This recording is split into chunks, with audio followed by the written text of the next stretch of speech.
ท่านบุญทวีสิหราชผู้รับผิดชอบหน่วยปอนบัตรที่19บ้านแสนบางใหญ่และบ้านแบงเสร็จได้ให้สัมภาษณ์ว่าบัตรเลือกตั้งในสุดนี้แม้นมีความหมายความสำคัญที่สุดเปรียบเหมือนปางบุญใหญ่ของชาติและได้ดำเนินการปอนบัตรเลือกตั้งพร้อมเพียงกันในขอบเขตทั่วประเทศสำหรับในจุดดังกล่าวคณะรับผิดชอบหน่วยปอนบัตรก็ได้เอาใจใส่ติดตามการปอนบัตรเลือกตั้งของผู้มาใช้สิทธิ์ให้มีความเป็นระเบียบเรียบร้อยและปฏิบัติตามขั้นตอนของการปอนบัตรสมาชิกสภาแห่งชาติและสภาประชาชนแขวงอย่างละเอียดถี่ถ้วนเพื่อรับประกันความถูกต้องและทวงทันตามกำหนดเวลาทั้งได้อำนวยความสะดวกให้แก่ผู้มาใช้สิทธิ์โดยเฉพาะผู้อาวุโส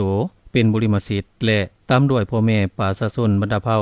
เคียงคู่กันนั้นก็ยังได้เอาใจใส่ต่อเวียงงานป้องกันชาติป้องกันความสงบในขอบเขตความรับผิดชอบเพื่อรับประกันให้บรรลุขาดหมาย400ส่วนห้อยสำหรับหน่วยปอนบัตรที่19ของเมืองสารวันมี1หน่วยบัตรมี2หีบบัตรเน้นอันหีบบัตรสมาชิกสภาแห่งชาติ1หีบบัตรและสภาประชาชนแขวง1หีบบัตรผู้มีสิทธิ์เลือกตั้งตัวจริง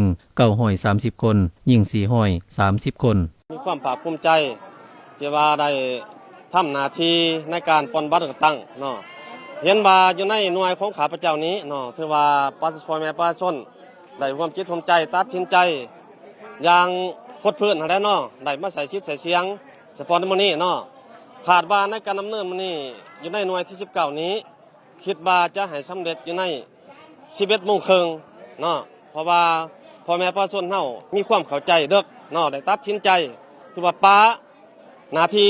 อยู่ในเบียกเพื่อนชาติเนาะตัดสินใจมาชุมชัยไปให้การปฏิบัติในครั้งนี้ให้สำเร็จตามดูขาดหมายที่ได้กำหนดไว้เนาะนับตั้งแต่วันที่21เนาะพวกเฮาได้จัดสถานที่นี่ถือว่า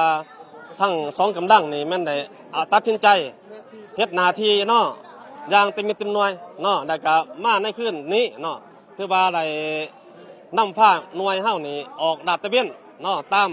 ขอบเขตรับผิดชอบนับแต่บ้านแบงที่เสร็จในการปฏิบัติครั้งนี้แม่นเฮาให้พิเศษผู้ที่ว่าคนเฒ่าคนแก่แล้วก็2กำลังแล้วก็อนุกรรมการปอนบัตรเฮาจะได้ปอนแต่เช้าก่อนเนาะหลังจากนั้นเฮาจะได้เคารพธงแล้วก็เปิดพิธีปอนบัตรอย่างเป็นทางการในทั่วเมืองสารวันมีหน่วยปอนบัตรเลือกตั้งทั้งหมด73หน่วยมีพลเมืองทั้งหมด 112,598 คนยิ่ง 56,045 คนผู้มีสิทธิ์ปอนบัตรเลือกตั้งทั้งหมด 69,704 คนยิ่ง 35,781 คนการปอนบัตรแม่นได้จัดขึ้นในวันที่22กุมภาพันธ์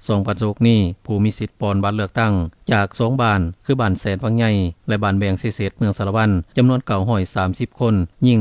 430คนได้เข้าร่วมปอนบัตรเลือกตั้งเอาสมาชิกสภาแห่งชาติสุดที่10และสภาประชาชนแขวงสุดที่5เป็นขบวนกว้างขวางผุดฟื้นและด้วยความเป็นเจ้าการตื่นตัวสูงของพ่อแม่ประชาชนในแต่ละบ้านแต่ละครอบครัวออกมาใส่สิทธิ์ปอนบัตรเลือกตั้งเอาผู้แทนของตน